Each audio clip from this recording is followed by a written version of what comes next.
Se hoje Jesus fizesse para nós a proposta que Ele fez para Moisés: ei, eu vou te abençoar, vai lá, eu vou te abençoar, você vai vencer, você vai conseguir, mas eu não irei contigo. Será que a gente falaria assim? Será que se Jesus nos desse tudo que a gente trouxe aqui no coração, coisas que a gente vem pedindo há muito tempo para Deus, será que se Ele nos desse essas coisas, mas falasse assim: ei, eu não vou contigo, será que a gente aceitaria? Sabe, eu vou pedir pro Pedro cantar essa canção de novo, e eu quero que você rasgue o seu coração na presença de Deus e fale assim: Jesus, Pai, eu não quero o céu, eu não quero prosperidade na terra, eu não quero nada se eu não tiver a Tua presença, Jesus. Jesus, eu falo como Moisés, eu não arredo o meu pé daqui, Jesus. Eu não vou sair, Pai, se o Senhor não for comigo, Pai. Sabe, Jesus, eu não quero ganhar coisas lá fora, eu quero ter o Senhor dentro do meu coração, Jesus. Pai, um dia nós queremos entrar na eternidade, Pai, te encontrar de braços abertos e dizer: servo bom e fiel, entra para o gozo do seu Senhor. Oh, Jesus, Jesus. Ah, Pai. Não, Jesus, nós não queremos nada, Pai, sem o Senhor. Cante, Pai, Jesus, cante, cante, cante. Hoje não vou te pedir nada, só quero levantar a minha voz pra te dizer que a tua graça já me basta. Eu só quero tua Das aflições, presença. Jesus, do pecado, Hoje não desse vou sentido de viver, Jesus. Tira isso da nossa vida hoje, Pai. Só quero levantar a minha voz pra te dizer que a tua graça já me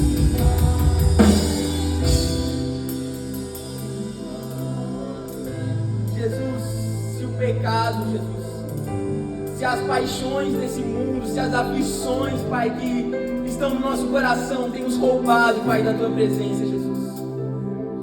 Pai, tira isso da nossa vida, Pai. Tira do nosso coração. Se nossos ouvidos têm se feito surdos para a Tua voz, se nossos olhos têm se feito cegos para a Tua presença, Pai, restaura a nossa visão, Pai. Assim como o Senhor curou cegos, Pai, venha curar a cegueira da nossa alma, do nosso espírito, que tem nos impedido de Te ver, Jesus. Toca, Pai, nos nossos olhos, toca, Pai, pela Tua misericórdia, Pai. Nós hoje sermos como aquele cego, nós queremos enxergar, Jesus. Nós queremos enxergar a Tua presença, nós queremos enxergar, Pai, a Tua santidade. Nós queremos ter um encontro real contigo, que vai mudar a nossa vida, Pai. Vai ser uma experiência mais forte, vai ser um agir do Teu Espírito que vai transformar a nossa vida efetivamente, Jesus. Pai, se faça real em nossa vida, Jesus. Perdoa, Pai, como Pedro falou, Pai. Se a nossa rotina tem nos roubado da Tua presença, Jesus, perdoa-nos. Não nos deixe mais, Pai, que Teu Espírito venha incomodar o nosso coração de perder tempo longe das coisas do Senhor, Jesus. Jesus, nós queremos ter a urgência dos céus em nossas vidas. Nós queremos chorar pelas almas perdidas lá fora, Pai. Nós queremos cumprir o ID, Jesus. Nós queremos viver uma vida de santidade que agrada e aponta para a santidade de um Deus perfeito. Jesus, por favor, Pai, deixa a Tua presença, Pai. Deixa-nos ver a Tua presença como o Senhor permitiu que Moisés visse, Pai. E que isso venha transformar a nossa vida, Jesus. Abre os nossos olhos, cura toda cegueira de alma e de espírito. Toda surdez que tem impedido os nossos corações de ouvir a Tua voz, cura hoje, Pai. Hoje é dia de milagres. Em nome de Jesus, Pai. Em nome de Jesus. Amém. Podem se sentar, fiquem à vontade. Glória a Deus. Glória a Deus.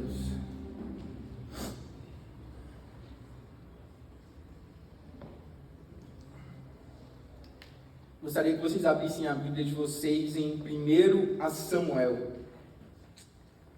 1 Samuel. Deixem ela aberta aí. Pode deixar em 1 Samuel, capítulo 16.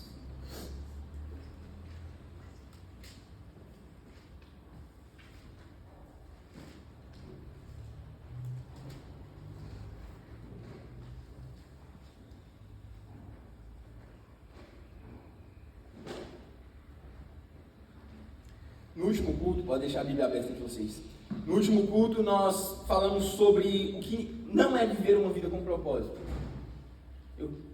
Alguém aqui não estava no último culto? Acho que Samuel não estava, né? A gente usou o livro de Eclesiastes como base. E o livro de Eclesiastes é escrito por Salomão. E ali, Salomão, ele foi um homem que foi muito próspero nessa terra. Ele era um rei e o reinado dele é conhecido como o período de ouro, onde Israel foi muito próspero, onde não houve guerras. E Salomão viveu uma vida assim, com direito a tudo que ele queria. Ele não se negou nada, e ele deixa isso muito claro no livro dele. Nenhum prazer que ele quis ter, ele se negou. Mulheres, dinheiro, conhecimento ele teve muito, relacionamentos. Só que ele chega à conclusão de que tudo aquilo era vaidade, tudo aquilo era futilidade. Aquilo não trazia propósito nem sentido para a vida dele. E nós construímos na última pregação a ideia de que uma vida com propósito é uma vida onde o nosso coração está no Senhor. Isso não diz respeito, a gente tem que estar acostumado a ouvir isso na sociedade, né? Como se propósito fosse ter uma carreira brilhante. Como se fosse fazer grandes feitos para a sociedade. Mas não, propósito é ter um coração ligado ao coração de Deus. É ter um coração que é 100% entregue a Deus. E essa última semana eu escutei uma frase do Francis Chan que ela tem ecoado muito dentro da minha alma.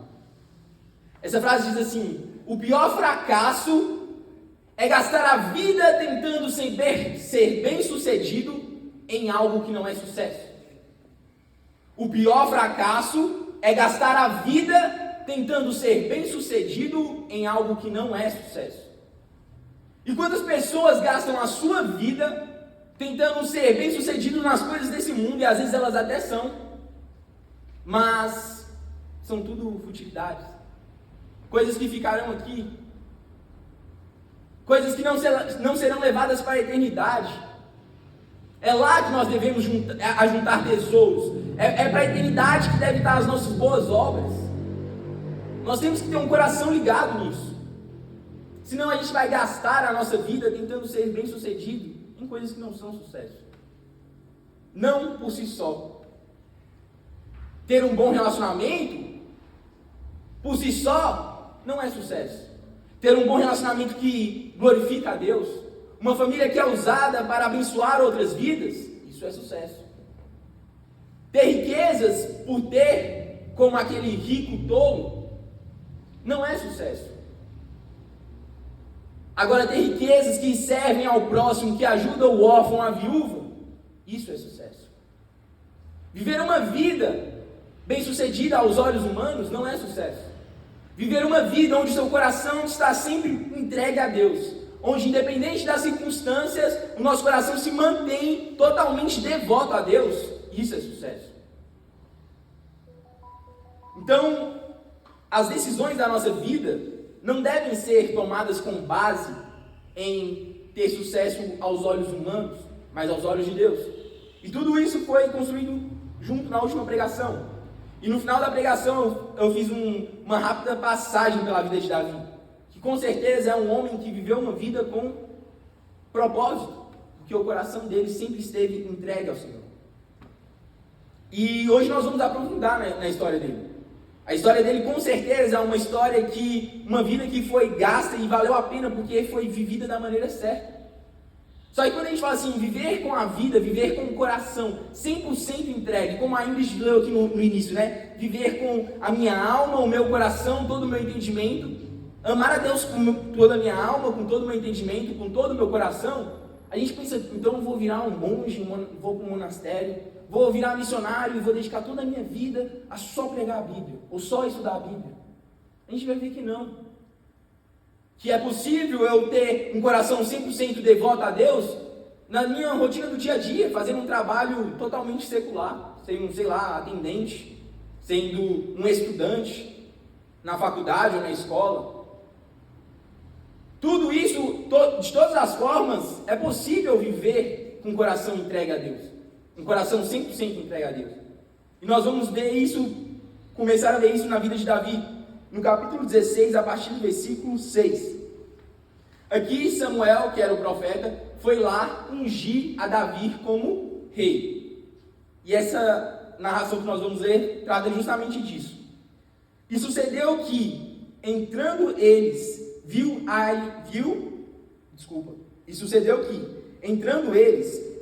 Eliabe e disse: certamente está perante o Senhor o seu ungido. Eliabe era um dos irmãos de Davi. Aí o versículo 7 continua, um versículo que é muito conhecido, né? Porém, o Senhor disse a Samuel: não atentes para a sua aparência, nem para a altura da sua estatura, porque o tenho rejeitado. Porque o Senhor não vê como vê o homem, pois o Senhor vê o que está diante dos olhos. Pois o homem vê o que está diante dos olhos, porém o Senhor olha para o coração. Então chamou Jessé a Abinadab e o fez passar diante de Samuel, o qual disse: nem a este tem escolhido o Senhor.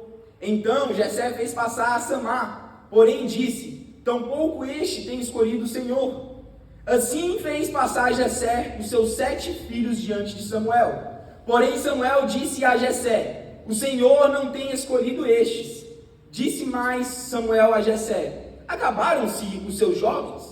E disse: ainda falta o menor, e eis que apacenta as ovelhas. Disse, pois, Samuel a Jessé: envia e manda-o chamar, porquanto não nos assentaremos em roda da mesa até que ele venha aqui. Então mandou em busca dele e o trouxe. E era ruivo e formoso de semblante e de boa presença. E disse o Senhor: levanta-te e unge-o, porque este mesmo é. Então Samuel tomou um vaso de azeite e ungiu no meio dos seus irmãos. E desde aquele dia em diante, o Espírito do Senhor se apoderou de Davi. Então Samuel se levantou e se tornou a Ramá. A história que nós acabamos de ler aqui é a seguinte: Samuel chega até a casa de Jessé, que é o pai de Davi e de todos os seus irmãos. E aí Jessé, ele chega ali com o intuito de ungir um dos filhos de Jessé. Ele sabia que era aquela casa, mas não sabia qual era o filho. E quando ele chega lá, ele vê primeiro Eliabe. E aí na tradução a mensagem está mais ou menos assim: uau, que homem! Brincadeira.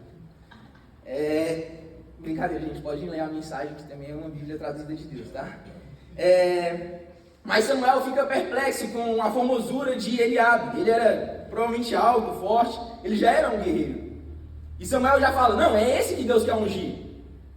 Aí Deus fala assim: os homens olham a aparência física, mas Deus olha o coração. É justamente para isso que eu queria chamar a atenção. Davi estava fazendo uma atividade totalmente trivial. Ele estava apacentando as ovelhas. E às vezes nós usamos como desculpa não ter uma vida totalmente entregue a Deus a nossa circunstância atual. Eu não sou nenhum pastor. Eu não sou nenhum missionário. Eu não sou nenhum profeta. A gente não entende que ter um coração que Deus se agrada não importa de um título eclesiástico. Não importa a responsabilidade que eu assuma dentro da minha igreja. Ter um coração que Deus se agrada é para qualquer cristão. E Davi mostra isso tendo um coração que Deus se agrada enquanto ele apacentava ovelhas. Às vezes, também acontece muito conosco, às vezes, a gente jogar para o futuro um melhor relacionamento com Deus. Porque eu estou na escola, e aí eu sou meio imaturo. E aí meus pais influenciam muito na minha maneira de viver, mas quando eu tirar minha carteira, aí eu vou mais para a igreja, aí eu vou me dedicar mais às coisas do Senhor. Aí chega a época da faculdade, aí a gente fala, caraca, agora eu estou trabalhando e fazendo faculdade. Quando acabar a minha faculdade, aí eu vou me dedicar mais às coisas do Senhor. Aí as pessoas casam e falam, não, estou me dedicando para o meu casamento. Não, estou precisando aumentar a intensidade no meu trabalho. E sabe, um relacionamento com Deus mais profundo, totalmente entregue, vai ficando sempre para depois. Nunca essa semana, não, essa semana eu estou corrido, semana que vem eu vou me organizar. É porque semana que vem eu vou entrar de férias. Aí vai ficar melhor para eu me dedicar às coisas do Senhor. Não, nós temos que parar de fazer essas coisas. Isso é uma mentira diabólica que Satanás joga em nossos ouvidos para que nós acreditemos que no futuro nós teremos um relacionamento com Deus, mas não. Gente, nós não temos o futuro. A única coisa, o único tempo que nós temos para viver totalmente entregues a Deus é o presente, é o hoje. Não é um culto de amanhã que é para você estar mais entregue ao Senhor, é hoje. Nós não sabemos se nós teremos o dia de amanhã. E Satanás quer continuar nos enganando, dizendo assim, não, alguma hora você vai poder se dedicar mais às coisas do Senhor. Hoje não. Esse culto de jovens não, culto de domingo. O culto da ceia, que aí você faz um compromisso com Deus ali, e aí pronto. Aí no culto da ceia você volta a ser mais próximo de Jesus. O único tempo que nós temos para servir ao Senhor é o nosso presente. Para ter um coração 100% entregue ao Senhor, é hoje, é o nosso presente. E vocês entendem as circunstâncias de Davi ali naquela casa? Às vezes a gente também bota muito a desculpa nas dificuldades, né? Caramba, é porque a minha família... É porque você não sabe como é que é a minha família, Mateus. Você não sabe os problemas que eu passo dentro da minha casa. Gente, Samuel chega lá para ungir um dos filhos de Jessé. Eles nem sequer cogitaram chamar Davi. Ele era excluído dentro da própria casa. Mas para frente a gente nota que o irmão dele trata ele com desprezo. Não importa qual é o nosso contexto familiar, não importa qual é o nosso trabalho, que no caso de Davi era apacentar ovelhas, não importa qual seja. Nenhuma dessas desculpas é válida para nós não servirmos a Deus integralmente. Nenhuma delas. Davi estava lá, excluído pela sua família. Estava lá num trabalho totalmente periférico. O trabalho dele não envolvia adoração na igreja, ele não era pastor, ele não tinha membros na igreja dele, ele era só um cristão. E o coração dele agradava a Deus. Se nós somos cristãos, não importa a situação que estejamos passando, familiar, de trabalho, nós não temos motivos para não ter um coração 100% dedicado ao Senhor.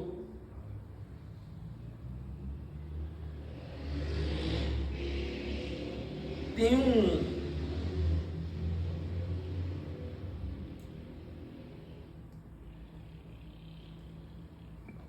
A segunda coisa, gente, desculpa, queria ler um versículo que está lá em Mateus. Eu vou ler aqui e vocês não precisam abrir. Esse versículo me chama muita atenção, porque a gente vê como não importa onde a gente esteja, mas importa onde o nosso coração está. Não importa onde a gente esteja, mas importa onde o nosso coração está. Gente, quando Jesus voltar, quantas pessoas vão ficar dentro da igreja? Se Jesus voltar no momento de culto, várias pessoas que estavam num ambiente totalmente propício, elas ficarão, porque o coração delas não está em Deus. Não importa onde a gente está, importa onde o nosso coração está. Mateus diz bem assim, Jesus falando, então, estando dois no campo, será levado um e deixado o outro. Estando duas moendo no moinho, será levada uma e deixada a outra. Como assim? Como pode duas pessoas estarem fazendo a mesma coisa e uma vai para o céu e a outra vai ficar? Como assim? Como isso pode acontecer? Como pode duas pessoas estarem aqui na igreja com os braços levantados, uma vai subir e a outra vai ficar? Como pode? É porque não importa se você está no moinho ou não. Não importa se você está no campo, não importa se você está na escola, na faculdade, no seu trabalho. Importa onde o nosso coração está. Não importa a atividade laboral que estejamos exercendo, não importa. Importa que o nosso coração esteja no Senhor. Ei, 2 estarão no campo, um vai subir, outro vai ficar. A pergunta é, onde estava o coração daquele que ficou? Onde estava o coração dele? Pessoas vão ficar assistindo o culto quando Jesus vier. Elas não vão subir. Porque o coração delas não estava com Deus. O segundo ponto para se viver uma vida com propósito. Uma vida com propósito, o título dessa mensagem é Uma Vida com Propósito na Prática. A primeira coisa para viver uma vida com propósito é estar com o coração do Senhor. E a segunda é a rotina do dia a dia. Sim, como eu falei, a gente não precisa virar monge, nem todo mundo vai virar pastor, nem todo mundo vai virar evangelista, missionário. Pessoas vão ter atividades normais. E assim foi a vida de Davi depois que ele foi ungido. Depois que o Espírito entrou na vida dele, sabe o que ele volta a fazer? Ele volta a apacentar ovelhas. Isso está lá a partir do versículo 19, ainda do capítulo 16.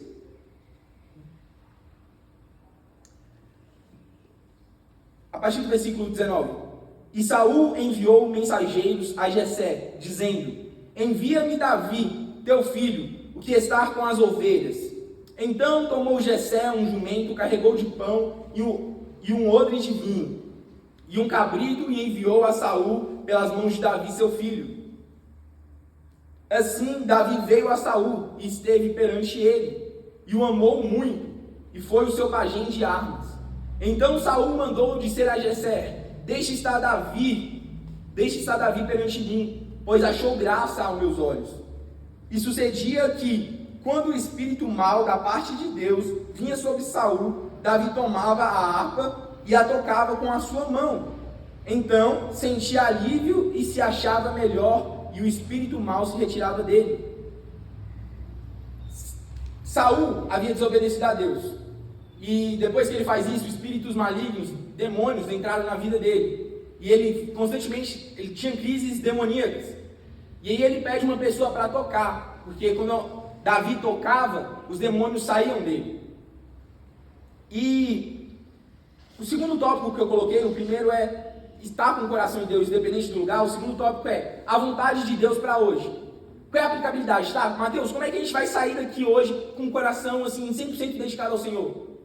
Qual é a vontade que Deus quer que eu faça aqui depois desse culto? O que Deus quer que eu faça depois desse culto? O que Deus quer que eu faça amanhã, segunda-feira? Deus quer que a gente viva a vida.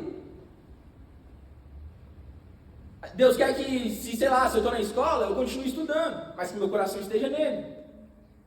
Deus quer que, se uma pessoa precisa de mim, como Saul precisou de Davi, eu vá lá e ajude ela. Isso é viver uma vida com propósito. Não é uma coisa mirabolante. É interessante porque o significado da palavra propósito é uma coisa que está à frente. Propósito significa, na sua etimologia, assim, uma coisa que está à frente. E às vezes a gente fica com essa ideia de propósito como é sempre uma coisa que eu ainda vou viver. Eu nunca posso estar vivendo o meu propósito, eu sempre estou para viver. Isso é muito perigoso. Isso é muito perigoso. Porque senão acontece aquilo que eu falei no início, a gente começa a colocar nosso relacionamento com Deus para frente. A gente começa a colocar uma vida dedicada a Deus sempre mais para frente, fica postergando. Isso não é correto.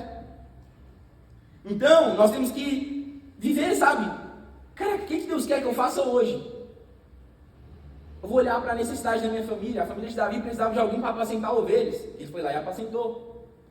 Eu vou olhar para a necessidade do corpo de Cristo. Saul era, querendo ou não, ele ainda continuava sendo israelita, um povo de Deus. Ele era rei de Israel. Ele olhou para a necessidade e foi lá e supriu. Como é que os meus dons, Davi sabia tocar harpa, como é que meus dons podem servir as pessoas? Que dom que eu tenho que pode servir as pessoas? Então eu vou lá e vou servir com o meu dom. Caraca, tem um problema na sociedade, sei lá, às vezes eu estou precisando de dinheiro e eu preciso resolver essa necessidade. E eu posso fazer isso com o coração 100% entregue ao Senhor. É como eu falei, não é onde estamos, é onde o nosso coração está. Se nós queremos saber o que Jesus quer que nós façamos amanhã, Se nós queremos saber o que Jesus quer que nós façamos na segunda-feira, que paremos de olhar para nós e comecemos a olhar para o outro. O que a minha família precisa que eu faça? O que a minha igreja local precisa que eu faça? Ah, mídia? Então eu vou lá ficar no computador. Ah, precisando de uma pessoa para a mesa de som? Então eu vou lá ajudar. Vontade de Deus.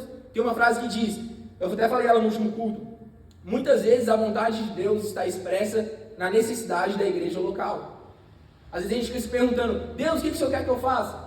Olhe para a necessidade da sua igreja, olhe para a necessidade da sua família, olhe para a necessidade da sociedade. Às vezes Deus te deu um dom que vai abençoar muitas vidas lá fora. Olhe para a necessidade das pessoas, tira o olho de si. A gente não vai encontrar a nossa missão, o nosso chamado olhando para nós. Nós encontramos o nosso chamado olhando para o outro. Quando eu olho para o outro, noto uma necessidade nele e eu falo, nossa, eu sei suprir aquilo. É assim que nós encontramos o nosso chamado. A terceira coisa para se viver uma vida com propósito é abraçar as oportunidades que estão dentro daquilo que Deus tem para a nossa vida. Vamos ler isso lá no capítulo 17.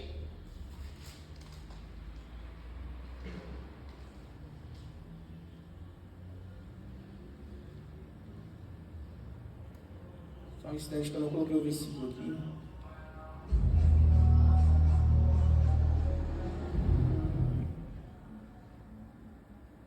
Ô, gente, desculpa, esqueci de colocar o versículo. Tá. A partir do versículo 25. O que acontece? Naquela época também era normal, quando fosse ter uma guerra, para evitar muitas mortes, muitas pessoas morrerem, eles colocavam seus melhores guerreiros de cada povo para batalhar. E ali quem vencesse a batalha havia ganhado a guerra, e o outro povo tinha que se submeter. Isso era exatamente isso que estava acontecendo com o povo filisteu. Filisteus, eles tinham um guerreiro que é chamado na Bíblia de Golias, e ali todo dia ele ia lá e insultava o exército israelita e falava assim, não tem ninguém aí para me vencer. E é nesse contexto que Davi chega. Davi não havia sido convocado para a guerra, porque provavelmente ele era muito novo, só que ele vai lá entregar comida para seus irmãos. E aí quando chega lá, a partir do versículo 25 diz assim, e dizem os homens de Israel, vistes aquele homem que subiu? Pois subiu para afrontar Israel. Há de ser, pois, que ao homem que o ferir, o rei enriquecerá de grandes riquezas, e lhe dará a sua filha, e fará isentar de impostos a casa de seu pai em Israel. Versículo 26. Então falou Davi aos homens que estavam com ele, dizendo, que farão aquele homem que ferir a estes filisteus e tirar a afronta de sobre Israel? Quem, pois, é este incircunciso para afrontar o exército do Deus vivo? Vamos dar uma pausa aqui. É interessante, porque Davi já havia sido ungido para ser rei. E quando aparece uma oportunidade de guerrear, ele fala assim, calma aí, eu fui ungido para ser rei de Israel. O rei naquela época normalmente era um líder militar. E aí ele fala assim, rapaz, quem vencer essa batalha, fica casa com a filha do rei. Opa, parece com o que Deus me chamou para fazer. Eu fui chamado para ser rei. Se eu vencer a batalha, eu caso com a filha do rei, então eu sou o próximo rei. Gostei. Vou encarar essa. A gente tem que fazer isso com as oportunidades que nos aparecem. Se as oportunidades que nos aparecem é dentro daquilo que Deus colocou, do que Ele projetou para a nossa vida, coisas que talvez vocês até receberam por meio de profecia, então abraça as oportunidades que lhe aparecerem. É claro que nós temos que ter o discernimento, temos que pedir a Deus discernimento, senão a gente sai abraçando tudo. Não é toda oportunidade que é para a gente abraçar, mas aquelas que estão dentro do propósito que Deus tem para a nossa vida. Fazia todo sentido Davi lutar com Golias. O que não fazia sentido é, gente, olha que interessante, Deus não mandou Davi lutar com Golias. Vocês não vão encontrar isso na Bíblia. Ele que entendeu que aquela batalha era dele. E às vezes aparecem oportunidades na nossa vida e a gente fica assim, será que Deus quer isso para minha vida? Será que Deus quer isso para minha vida? Será que Deus... A oportunidade passou e ela nunca mais volta. Se está dentro daquilo que Deus projetou para a minha vida, vai lá e encare a oportunidade. Versículo 27. E o povo lhe tornou a falar conforme aquela palavra, dizendo: assim farão ao homem que o ferir. Versículo 28. E ouvindo Eliabe, seu irmão mais velho, falar àqueles homens, acendeu-se a ira de Eliabe contra Davi e disse: por que descestes aqui? E a quem deixastes aquelas poucas ovelhas no deserto? Bem conheço a tua presunção e a maldade do teu coração, que descestes para ver a peleja. Então disse Davi: que fiz eu agora? Porventura não há razão para isso. E desviou-se dele para outro e falou conforme aquela palavra. E o povo lhe tornou a responder conforme as primeiras palavras. Então Davi está lá conversando com as pessoas e ele fala bem assim: rapaz, o que vai acontecer? Aí o cara vai lá e repete de novo. Aí quando o irmão de Davi escuta aquilo, Eliabe, ele fala: mano, o que você está fazendo aqui, pelo amor de Deus? Não era para você estar olhando as ovelhas do nosso pai lá no deserto? Volta, o que você está fazendo aqui? Você veio aqui porque seu coração é maldoso. Gente, Deus se agradou do coração de Davi. E uma pessoa vai lá e fala que não gosta do coração dele. Quem ele deveria escutar? O próprio Deus que sonda os corações? Ou uma pessoa maldosa? Nós temos que tomar cuidado com isso, sabe por quê? Porque senão nós escutamos de Deus que nós somos amados.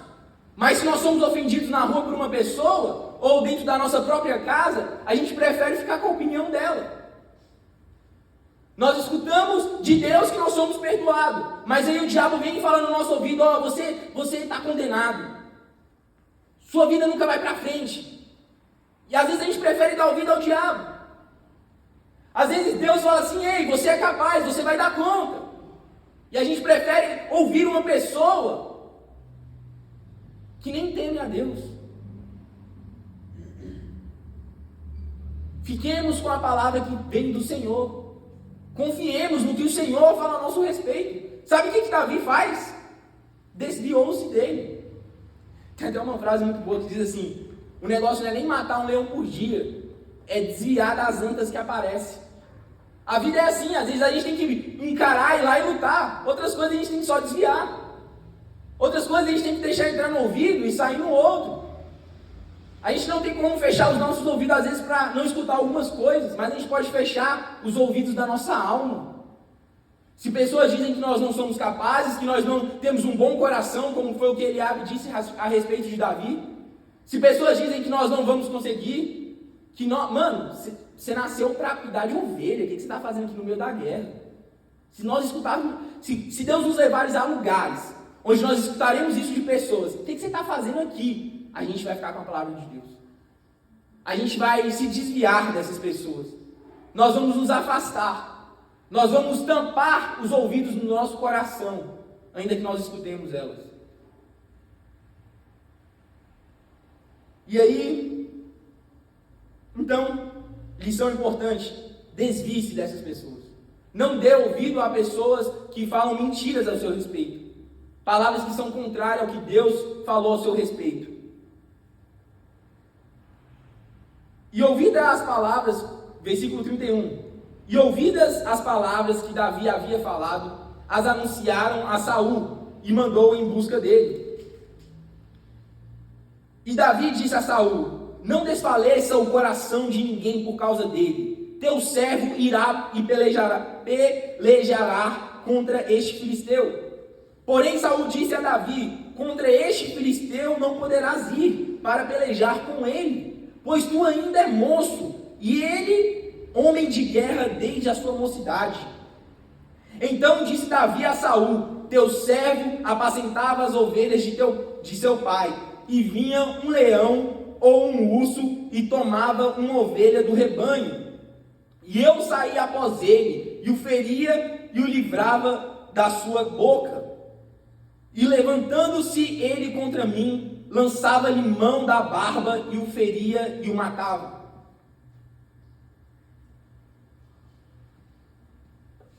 Gente, olha que coisa interessante. Quando Eliabe argumenta que não era para Davi estar ali, Davi nem dá ouvido, Davi se desvia dele. Quando Saul fala que ele não deveria ir à guerra, aí ele se justifica. A gente não tem que ficar se justificando para todas as pessoas. Eu não tenho que falar, não, eu dou conta. É porque eu já matei as ovelhas, eu já matei leão, já matei urso. Não é para todas as pessoas que a gente vai falar isso. Nós temos que ter a sabedoria de saber em quais discussões nós devemos entrar. Em quais guerras nós devemos lutar. Fazia sentido Davi argumentar com Saul, porque Saul era o rei. Se ele não autorizasse, Davi não poderia ir. Agora Eliabe, não fazia sentido Davi ficar dando ouvidos a Eliabe. Peça discernimento a Deus, fala assim, Deus, não me deixe ficar gastando energia, gastando esforço, entrando em guerras, que, sabe, não vão mudar em nada. Me ajuda a ter o discernimento para que eu fale com as pessoas certas, que eu entre em guerras corretas. E mais uma coisa, né,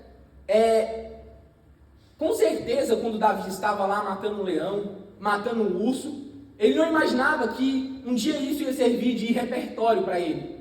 Serviria de, sei lá, uma palavra bem utilizada agora, né? Know-how. A pessoa tem um conhecimento prévio para exercer aquela função. Davi, quando ele estava lá matando um urso e o leão, ele não estava pensando que um dia ele poderia falar assim, não, vou matar um gigante porque eu já matei um urso e o leão.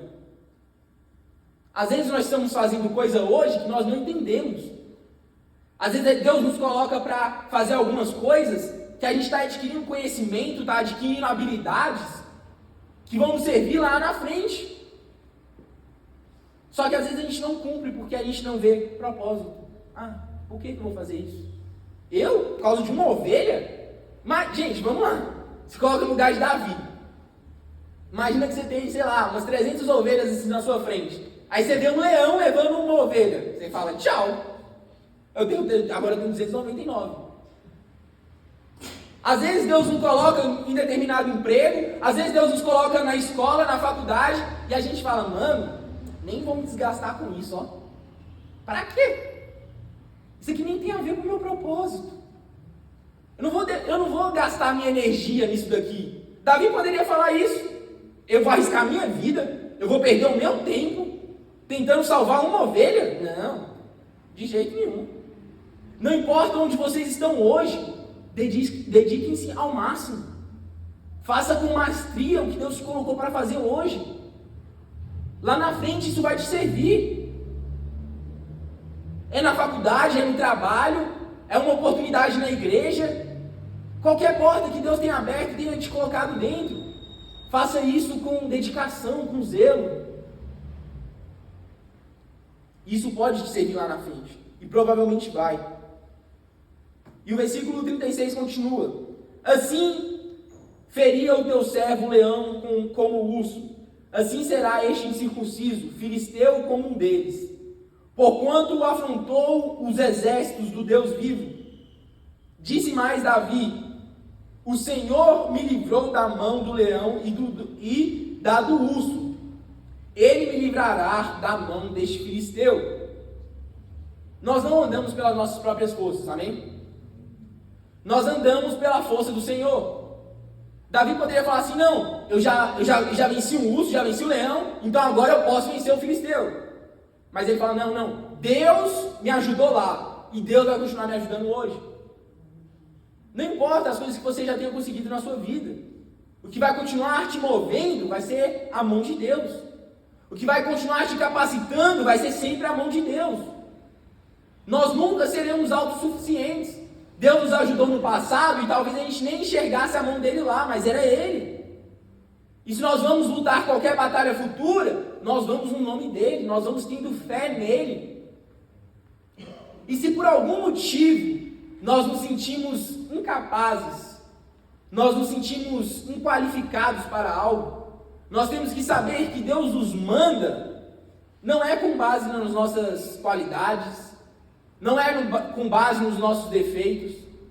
Jesus fala assim, porque toda a minha autoridade foi me dada, nos céus e na terra, ide por todo mundo, pregar o evangelho, fazer discípulo em todas as nações.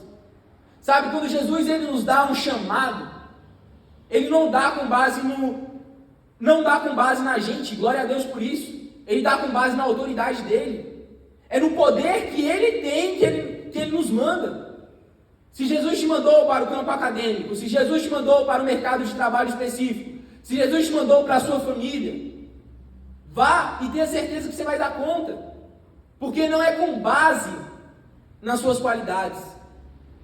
É com base na autoridade dele que ele está te enviando.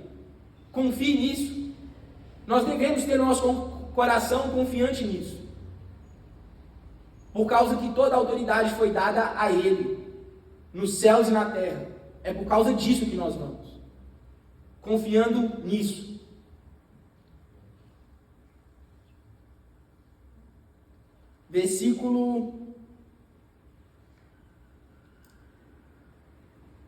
Então, continuação do versículo 37, que eu não acabei de ler. Então disse Saul a Davi: vai-te embora, e o Senhor seja contigo.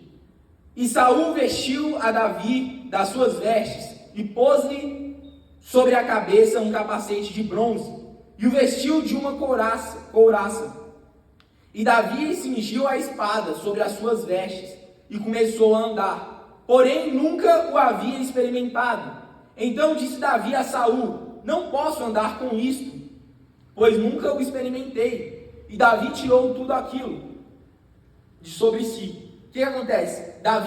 Saul manda Davi e coloca nele um monte de armadura. A armadura do rei.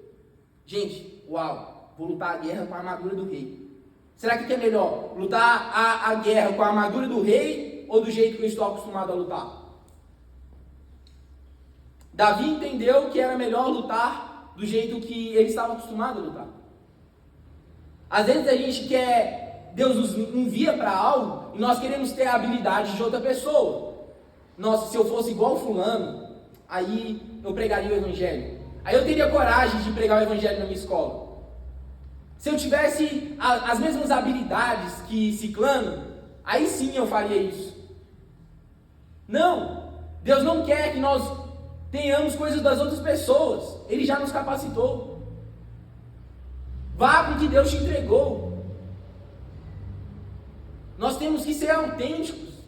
Deus te deu uma identidade. Para de querer copiar e querer viver a vida como outra pessoa. Não é assim que Deus quer que você viva a sua vida. As nossas vidas. Deus espera que nós vivamos a nossa vida da maneira que Ele nos projetou para ser. E é interessante porque C.S. Lewis tem uma frase que é brilhante. Ele fala assim: Deus quer ser um conosco sem que nós deixemos de ser nós mesmos. Até Deus, quando Ele chega na nossa vida, Ele quer se tornar um só conosco, mas Ele faz questão que a imagem que Ele nos criou, com a nossa identidade, seja preservada. Deus não quer que você mude, Deus, Ele quer que você seja você na sua vida. É assim que você vai vencer as suas guerras. Agora, a partir do versículo 45, diz assim: Davi, porém, e aí Davi vai lá lutar com o filisteu, né? Ele não aceita a armadura do rei. E aí no versículo 45 diz assim: Davi, porém, disse ao filisteu: tu vens a mim com espada e com lança e com escudo, porém eu vou a ti com o nome do Senhor dos Exércitos, o Deus dos exércitos de Israel, a quem tens afrontado. Mais uma vez, Davi reforça: ele não está indo em nome dele. Ele não está confiante no conhecimento prévio que ele adquiriu matando o urso e o leão. Não. Ele está confiante no poder de Deus. É assim que nós devemos viver a nossa vida. Confiantes no poder de Deus. Isso que é fé. Gente, imagina Davi quando viu aquele gigante. Vocês acham que Davi, por algum momento, falou assim: caraca, o bicho é grande. Rapaz. É engraçado que o gigante chama Davi de fofinho. Ele fala assim: nossa, que garoto de gentil aspecto. Qual coisa mais fofa. Vou te matar. Imagina Davi escutando isso. Caraca, mano. Que isso? Vocês acham que por algum momento ali o coração de Davi titubeou? Provavelmente, né? Eu escutei uma frase fantástica esses dias que ela dizia assim: tenha dúvidas, mas não duvide. Tenha dúvidas, mas não duvide. Dúvidas podem surgir na nossa mente. Caraca, como vai ser isso? Quando vai ser? Quando é que eu vou me tornar rei de Israel? Nossa, como é que eu vou matar esse gigante? Mas não duvide que Deus está contigo. Não duvide do resultado final. Ter dúvidas diz respeito aos meios que você vai utilizar. Diz respeito a, caraca, como vai ser isso? Quando vai ser? Mas jamais deve ser se Deus está comigo. Isso nós não devemos duvidar. Essa dúvida nós não devemos ter. A dúvida de que Deus continua com o seu plano soberano, arquitetando todas as coisas. Que é Ele que está guiando nossos passos. Se nosso coração está nele, a gente jamais pode duvidar. A gente pode até ter dúvidas, mas duvidar dele, jamais. E Davi vai lá e mata o gigante filisteu Golias. E mais uma coisa que eu queria tratar, e aqui isso diz respeito muito sobre uma vida com propósito. Uma vida com propósito começa com o nosso coração em Deus. Só que nós não conseguimos, pelos nossos próprios esforços, manter o nosso coração em Deus. A gente sempre vai contar com a graça dele. É a graça dele que nos permite manter uma vida totalmente entregue a ele. E nós vemos isso na vida de um cristão quando ele erra. Você quer saber se uma pessoa ela é realmente um cristão genuíno? Quando ela erra, qual é a atitude dela? E a gente nota a sinceridade do coração de Davi. Davi cometeu erros trágicos, gente. Muito trágicos. A Bíblia conta pelo menos 3 erros de Davi que foram bem trágicos, assim. A primeira vez ele mente para pegar comida dos sacerdotes. Por causa dessa mentira, 85 sacerdotes morrem. Depois Davi, ele engravida uma mulher que era casada, e só o fato do adultério já era grave. Mas para acobertar aquele pecado, Davi vai lá e manda matar o esposo dela. Davi, outra hora, ele confia muito no poder de guerra dele, e aí ele conta o exército dele, para ver se, nossa, será que eu estou forte mesmo? Nossa, eu ouvi dizer que os filisteus lá têm uns 10 mil homens. Eu vou contar meus homens de guerra aqui, só para ver se eu dou conta. E por causa daquele coração soberbo, centenas de pessoas morrem em Israel. Davi cometeu erros grotescos na vida dele, mas ele foi chamado de um homem segundo o coração de Deus. Se nós queremos ser pessoas segundo o coração de Deus, se nós queremos ter um coração totalmente entregue a Jesus, os nossos erros vão dizer muito sobre nós. Como é que a gente age depois dos nossos erros? E eu gostaria que vocês abrissem a Bíblia de vocês em 1 Samuel 22, 22. Isso aqui é a primeira vez quando Davi mente acerca do pão lá para os sacerdotes. Como ele mente, Saul descobre, né, que ele mentiu e descobre que ele pegou comida dos sacerdotes. E aí, por causa disso, Saul vai lá e mata 85 sacerdotes. E aí, lá no versículo 22, diz assim: Então Davi disse a Abiatar: Bem sabia eu, naquele dia, que estando ali em Doeg, o Edomita, não deixaria de o denunciar a Saul. Eu dei ocasião contra todas as almas da casa de teu pai. A primeira coisa que uma pessoa que tem um coração totalmente entregue a Deus faz quando ela erra, ela não fica procurando um responsável. Gente, essa praga de querer culpar alguém pelos seus erros, ela acompanha o ser humano desde o jardim do Éden. Deus chega para falar com Adão: Por que você comeu do fruto proibido, Adão? Foi a mulher que o Senhor me deste. Adão é ousado, né? Ele aponta para 2 pessoas. Foi a mulher que o Senhor me deste. Ou seja, eu não tenho culpa. Aí Deus chega lá e fala assim: Eva, por que você fez isso? Aí ela fala: foi a serpente. A gente tem essa tendência, sabe? De sempre querer jogar a responsabilidade pelos nossos erros para alguém. É interessante porque Davi fala assim: eu dei a ocasião. Sempre que nós errarmos, nós temos que saber que o principal responsável somos nós. Não é as pessoas que me estressam, não é o cara que me fechou no trânsito e por isso eu xinguei ele. Não é porque as pessoas me irritam muito e por isso eu não tive mansidão. Nossa, é porque eu fui muito tentado, aí eu não resisti. Não! eu dei ocasião a isso. Temos que começar a nos responsabilizar pelos nossos erros. Uma pessoa que tem um coração 100% entregue a Jesus, ela faz isso. E aí eu gostaria de ler o Salmo 51 com vocês. Por gentileza, abram a Bíblia de vocês, o Salmo 51.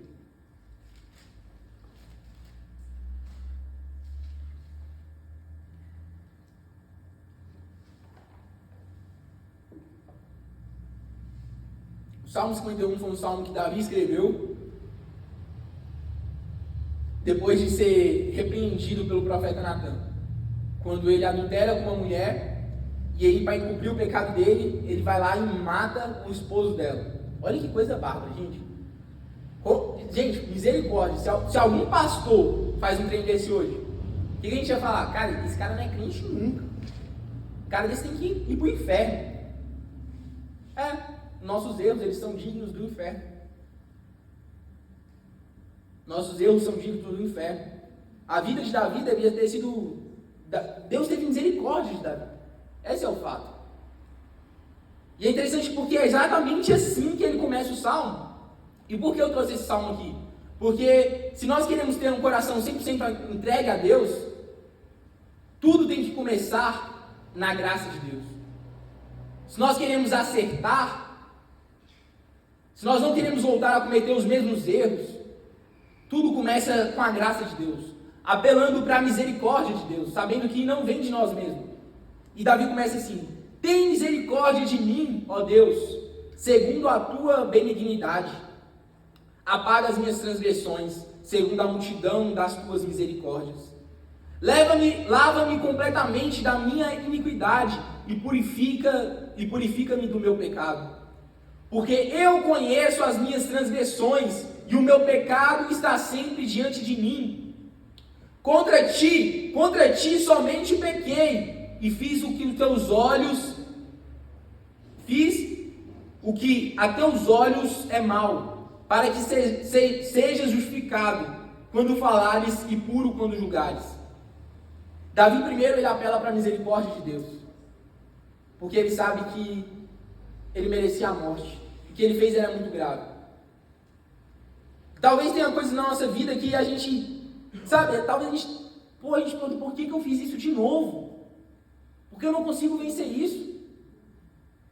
Tudo começa apelando para a misericórdia de Deus, para a graça de Deus.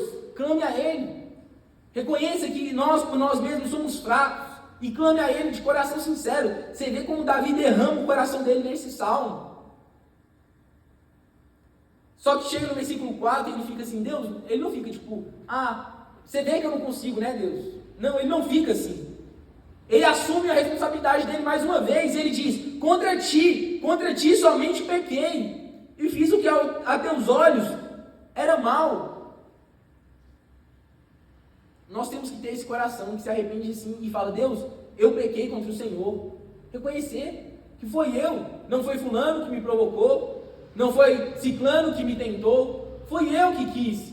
Não era porque as circunstâncias estavam difíceis e eu precisei fazer isso. Não, de maneira nenhuma. O versículo 5 continua: eis que em iniquidade fui formado, e em pecado me concebeu a minha mãe.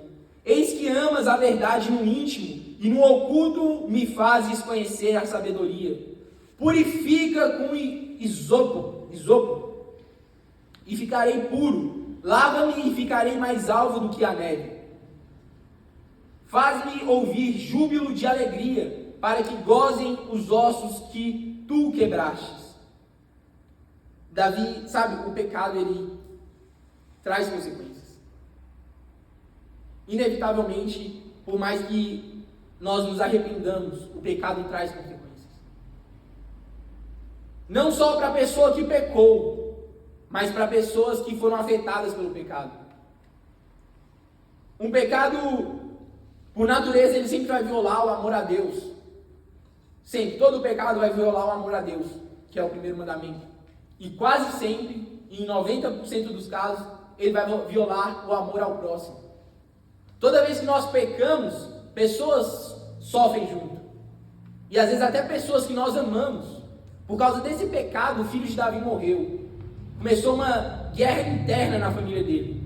Irmão matou irmão, o outro filho de Davi se autodeclarou rei. A tragédia chegou na casa dele.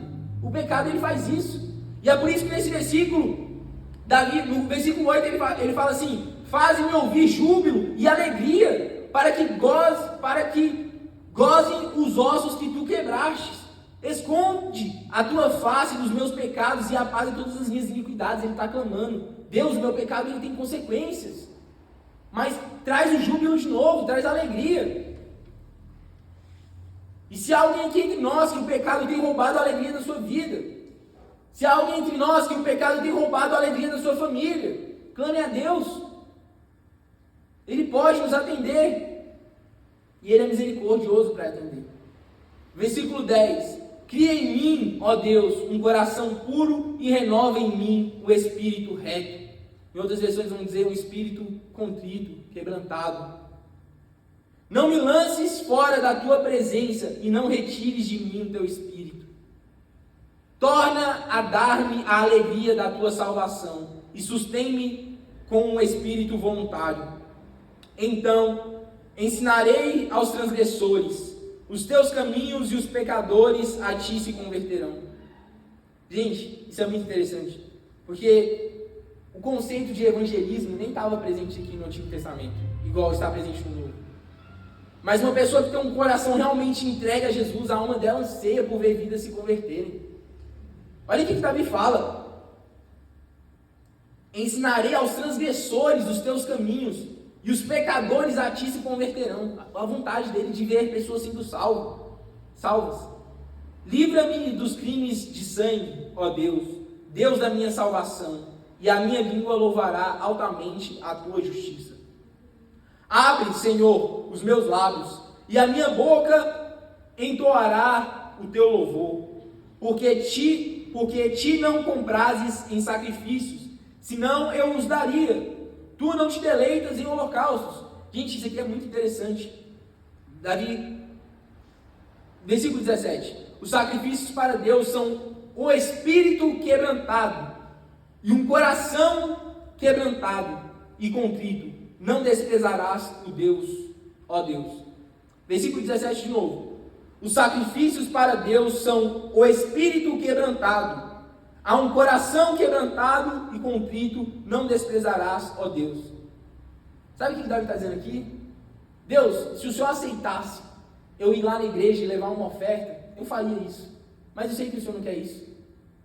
Jesus, se o Senhor aceitasse, sabe, só o fato de eu ir para a igreja como um ato de sacrifício, todo domingo eu vou estar na igreja, eu vou me comprometer.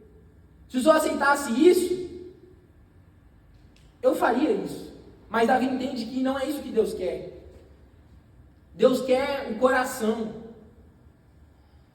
Deus não é comprado, gente. Deus não é comprado. Nem por dinheiro, nem por um pouco de tempo. O que Deus espera de nós é um coração contrito, entregue a Ele. Versículo 18 continua: abençoa a Sião segundo a tua boa vontade. Edifica os muros de Jerusalém. Então te agradarás de sacrifícios de justiça, dos holocaustos e das ofertas queimadas. Então se oferecerão novilhos sobre o teu altar.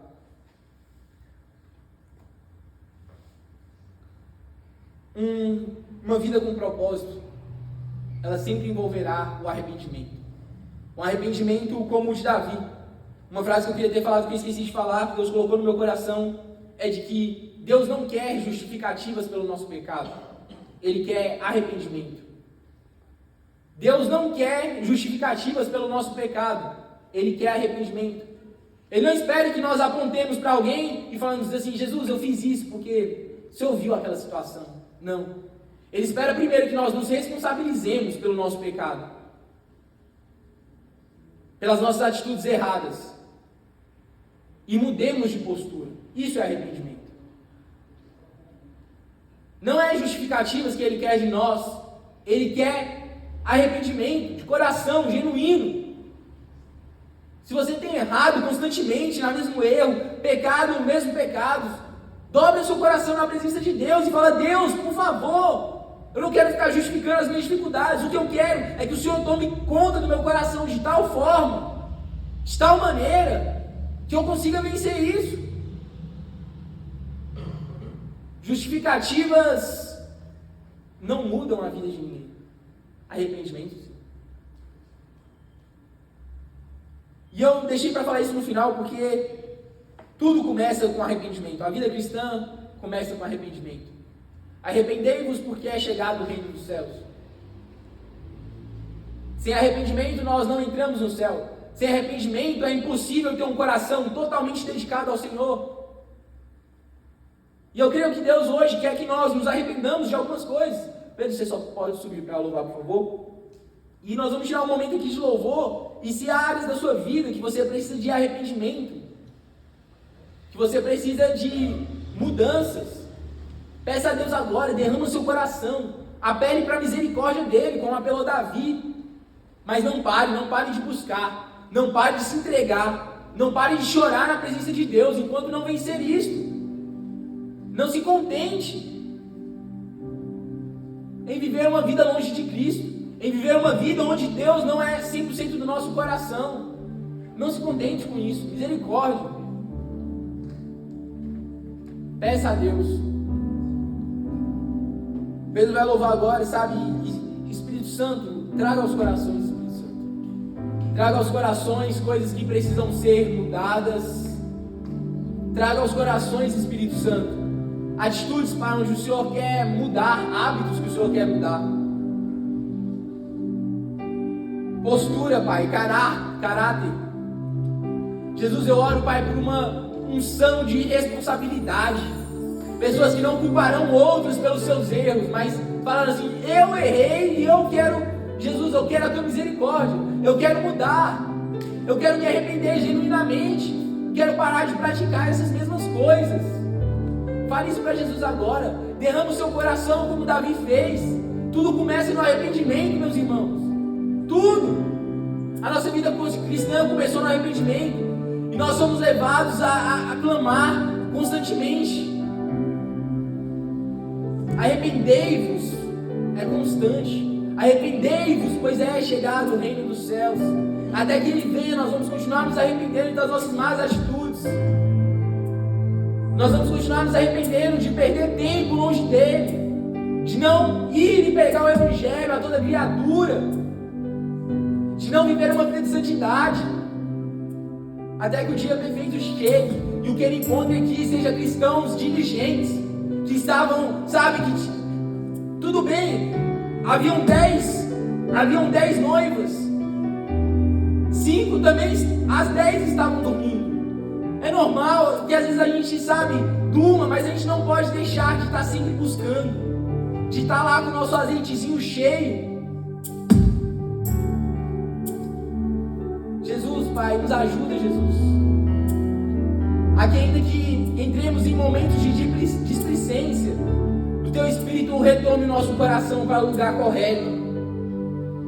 Que o nosso azeite esteja sempre cheio, Pai.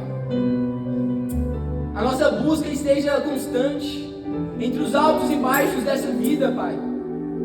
Que a nossa busca ao Senhor seja constante. Se tu olhares, Senhor, pra dentro de mim, nada encontrarás de bom, mas um desejo eu tenho de ser transformado. Preciso tanto do teu perdão. Dá-me um novo coração. Dá-me um coração igual ao teu, meu mestre. Dá-me um coração igual ao teu, coração disposto a obedecer, cumprir todo o teu querer. Dá-me um coração igual ao teu.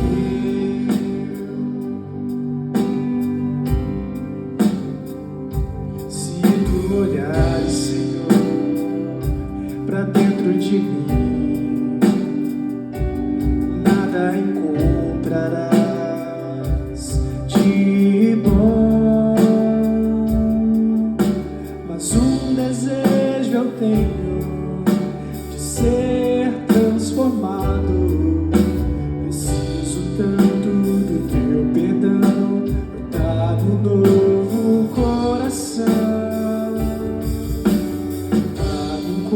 coração igual ao teu, meu mestre. Dá-me um coração igual ao teu, coração disposto a obedecer, cumprir todo o teu querer. Dá-me um coração igual ao teu. Ensina-me a amar o meu irmão,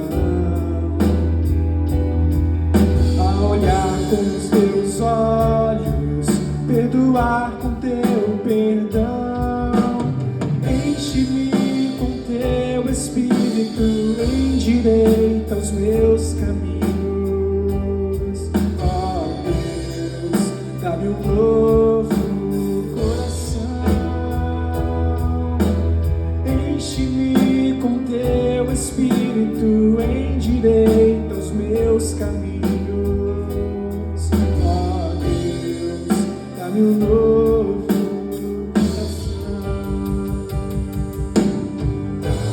coração igual ao teu, meu mestre. Um coração igual ao teu, coração disposto a obedecer, cumprir todo o teu querer. Dá-me um coração igual ao teu.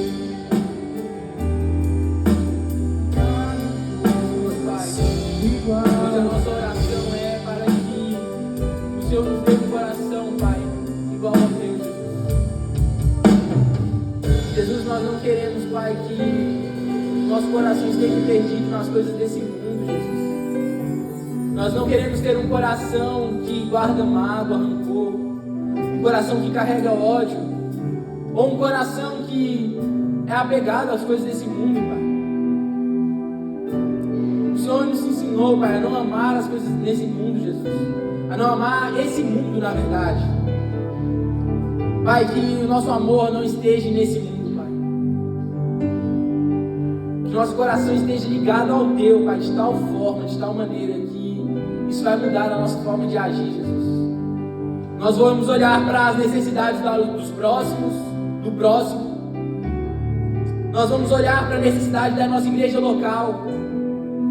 Nós vamos olhar, Pai, para a nossa Bíblia e vamos ver o quão fora do padrão nós estamos, o quanto o Senhor tem mais para nossas vidas, o quanto o Senhor quer que nós mergulhemos mais, que nós vivamos mais um evangelho prático, cheio do Espírito Santo. Jesus, tira os nossos olhos dos nossos próprios umbigos, Jesus, que ao olhar para o Senhor, nós venhamos ser contemplados e mudados, que ao olhar para o próximo, nosso coração se compadeça, que ao olhar para o perdido, nosso coração queime de querer vontade de falar do Evangelho. Que venhamos arrepender, Jesus, a cada vez que cairmos, que a cada vez que não agimos como o Senhor espera de nós, nós devemos ter a coragem de assumir a responsabilidade e pedir perdão e mudar o nosso comportamento e não sair da Tua presença, Pai, enquanto não tivermos com o coração contrito e quebrantado, porque esse é o coração que o Senhor não rejeita, Jesus. É um coração, Pai, que não se satisfaz nas coisas desse mundo, mas é totalmente pleno no Senhor, Pai. Jesus, faz isso conosco hoje, Pai. Faz isso conosco hoje, Jesus. Dá-nos um coração igual ao Teu, Pai. Jesus, nós te agradecemos, Pai, por essa noite, Pai. Te agradecemos pelo Teu amor e pela Tua misericórdia. Que hoje, Pai, a Tua palavra venha queimar em nosso coração, Pai. Que aquilo que não temos forças, venhamos contar com a Tua misericórdia e com a Tua graça, que ela venha nos capacitar. Pela fé nós sabemos que nós já estamos capacitados, Pai. E, Pai, com essa fé e com esse coração totalmente devoto ao Senhor, Pai, nós vamos viver cada dia, em nome de Jesus. Amém.